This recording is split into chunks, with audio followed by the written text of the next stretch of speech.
Hi, it's Clark on Temptress. Today I'm going to talk about what I think AI is going to do to the economy and what you should do to prepare yourself for the economic world ahead.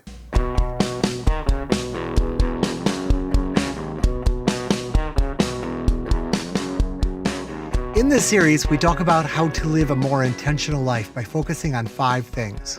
Defining your enough, what you need to be happy, and how you can prepare for that life. Understanding investment theory, what you need to know to get there. Developing good habits and motivations to help you along the way, and actually doing it, specific steps to work towards your enough goal. Lastly, finding community so you can connect with others striving to live an intentional life. I think this video might generate a lot more feedback than normal for my channel. I'm going to share my ideas of this subject, but I really want to know what you think about it. So this, more than anyone, is a good one to chime in on the comment section below. Okay, here's my message of AI Doom. I've been thinking about what's happening in the AI robotics world. I'm seeing a lot happening, and I know from engineering, because I've been at both ends of it, it takes a while for the engineers to implement the new technology. We're seeing the new technology, but it's going to be about 5 years before this really is available. I think even if no new AI level of ability happens, and I don't think that's likely, we're going to be in a situation where AI and robotics can do most jobs. And this is going to really change the labor market in a big way. I think AI-controlled robotics won't just take over the simple jobs like fast food cashier, which is already happening with kiosks and phone apps and such. I think it's going to take over basically any human labor that doesn't require very regular uses of creativity. And quite honestly, if you think about it, there's a lot of jobs that aren't about creativity. They're about knowledge, they're about implementation of that knowledge, but they aren't about coming up with new ideas. Let's just think about a few of these. For example, I see AI replacing doctors in a lot of normal office visit level stuff. After all, their job is essentially to hold this huge knowledge base and then apply the symptoms and lab results of a patient to those knowledge base of conditions and diagnose the problem. I don't think it's a big jump to think that AI could be really good at that.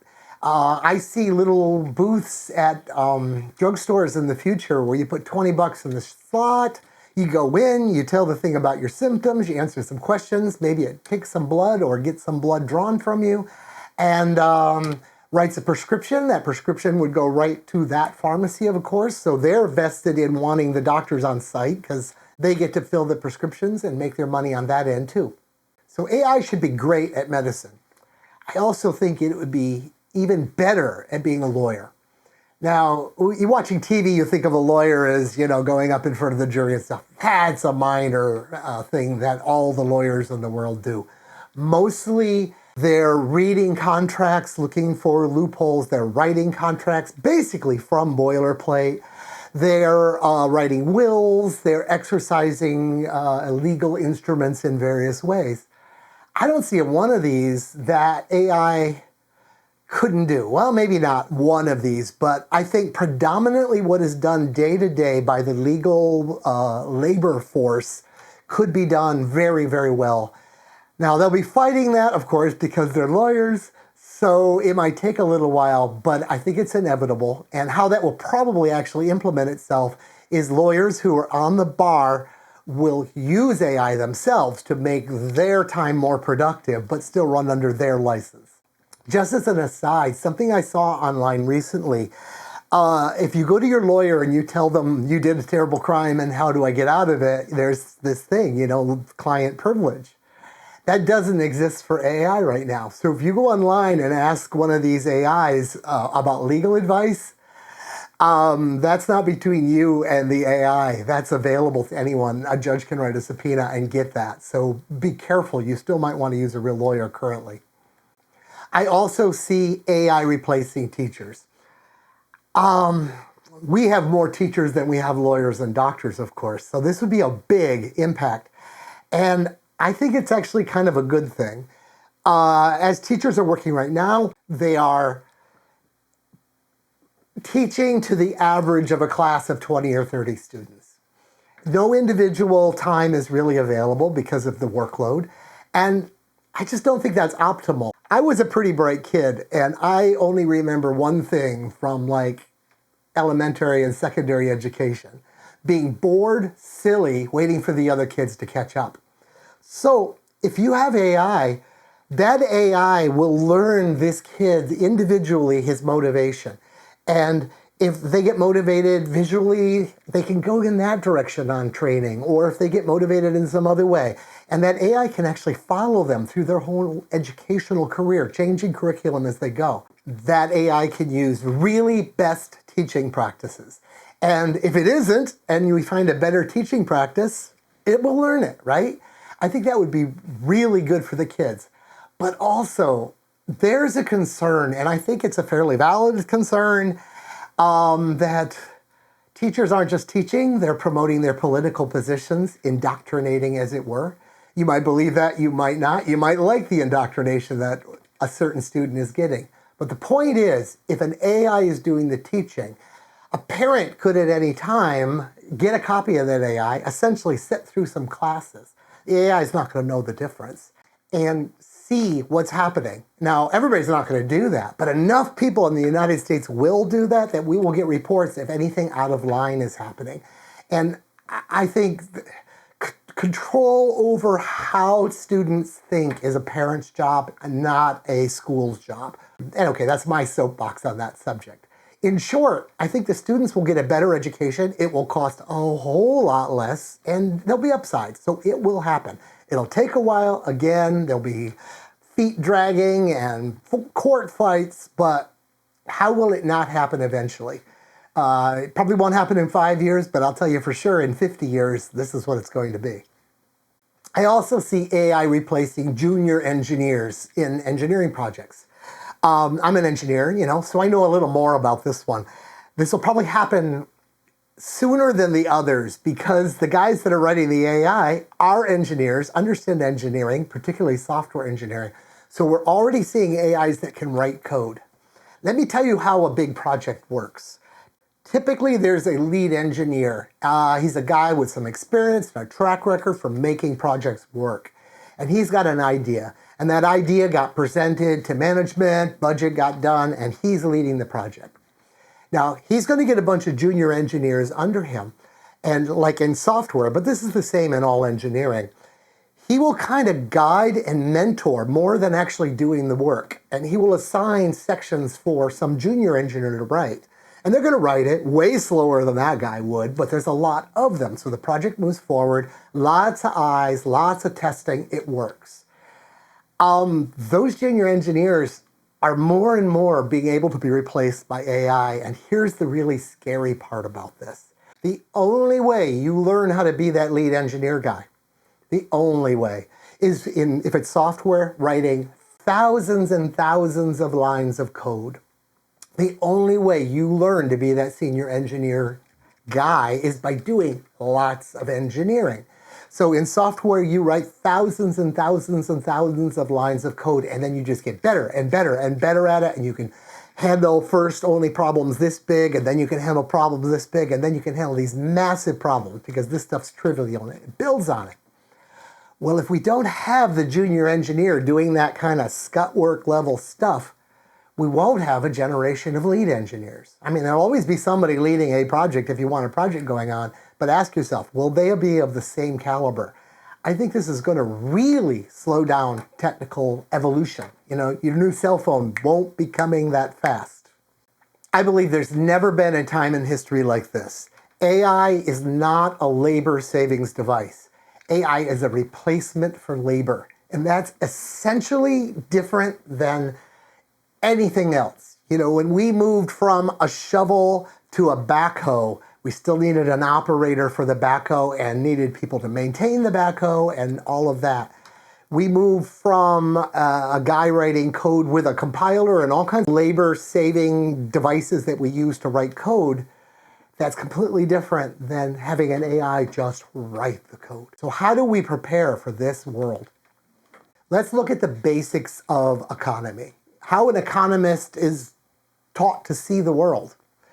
Economy is driven by basically three things. We've got labor, capital, land, and entrepreneurship. For probably only the second time in history, one of those, labor, is being replaced by another one of those, capital. The first time through was slavery, right? And we had that for a very, very long time. You could essentially buy your labor. Now, you couldn't use that labor for everything. You could only use it for certain jobs because of various things. It was buying labor and using capital to do it. So it got implemented big time, you know? People would save up some money, buy some labor, put that labor to work, make more money, roll it on. It was a business model. And, it wasn't the greatest business model. It had a moral bad edge to it. Well, this time, there's no moral implication. We're putting an artificial intelligence in charge.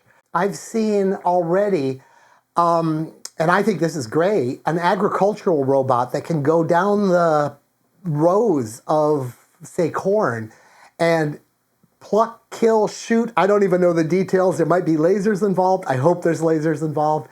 The weeds. Well, how agriculture works, first, we went out and picked the weeds, and then we probably had slaves picking the weeds for the longest time.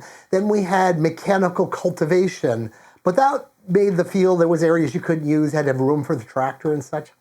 And then we switched to herbicides, which we're using now, and we're not really happy with maybe what is happening with the herbicides. Besides, they're frightfully expensive. Wouldn't it be greater if we can have this robot that goes over to a solar charge station, picks up some power, goes out, kills weeds all the time? That's labor being replaced by AI. Whatever the current scope of what AI can do is now, it will only grow. It will only get better. It will only be able to do more. So what should we do to prepare ourselves for this new economy, this new world? First off, just don't expect to be able to sell your labor for as much as you're selling it for now. There's going to be loads of competition, not just from the AIs that are doing that job, but the AIs are going to do a job really well. The guys that were doing that job are going to look for something else to do, and they're going to come into your area and compete with you for your jobs. Any way you look at it, there's no way to protect yourself from AI taking over your job if your job is labor. The labor field is simply going to be in less demand as workers become capital. So what should you do to focus on future earnings? Well, the other three parts of the economy, of course. So land, you could buy a cornfield or a copper mine, and probably be a great option, if you could swing it, but they require huge upfront cost and a lot of expertise to make them profitable. I'm not ready to do that. I actually grew up, dairy farm, and I know how a cornfield works, but I don't want to buy the big tractors. I don't want to jump into that level. I don't really know all the details. It'd be huge amounts of research, and I just don't think that's for me, and I don't think it's for many of us. Entrepreneurship. I've done that. It's pretty cool. If you can swing it, you should do it. You should have done it long ago if you could swing it. The problem with that is it's not super easy. Starting a business, most of them fail. And if all this happens like I'm saying it's going to happen, all those people coming out of the trades and out of the labor fields, all those lawyers with nothing to do but pretty good brain, they're going to look into starting a business to keep, their income coming. So there's going to be more competition than ever. So if you want to do the entrepreneur thing, do it now. Get right at it. It's only going to get harder. The final way, of course, is capital. If you watch my other videos in this Enough is Enough series playlist, you know that I'm a big fan of investing in capital markets. It doesn't require any real ability or knowledge. It can be done at a really small scale, and then you can just build that over time. You don't have to have $1 million to invest. You can start with $100. I have that whole series that if you're interested, I highly recommend. I'll put a link to it at the end of this video. So watch till the end and click on that, and it'll take you right through how to open an account, how to choose a stock, how the stock market works, how to make your first purchase. You might find that useful. If you invest in the stock market, or better, shares in an index fund, again, it's all in that series, you will own parts of companies that will be investing in AI for their labor, right? So you're going to make a profit on the efforts of those AIs without you having to take the risks or understand the business. Those AI and robotic systems will essentially be working for you. This isn't something you want to put off. If I'm right, other people will soon be starting to make this same move. And when they do, they're going to be buying into businesses, buying stocks, buying whatever, buying part into the capital market. The more they buy, the more it drives up the price of the shares. So getting in early is going to be very, very important. But getting in is what's important. Get in, buy regularly, keep it going. As I say in the other videos, don't worry if it's up or if it's down. It's going to be up in 5 years, and that's just going to be noise. If this is for you, and I really hope you see this is for you, take a look at that video series. Nothing has changed from those videos, even though I filmed them years ago, except possibly this new motivation. In short, I suggest now more than ever, you defer short-term rewards to invest in the capital markets. I think there is going to be both a surge there and a shortage of highly profitable labor in the near future. What do you think? Can you suggest any better strategies for how to prepare yourself for the AI future? I'm really hoping someone has a better idea than me in the comments section, and I'll be following that advice. Really want to hear your views on this stuff. I think the comment section for this video is going to be a particularly good read. And how about pushing the like button for me? Helps other people see this video. Thanks from Clark on Temptress.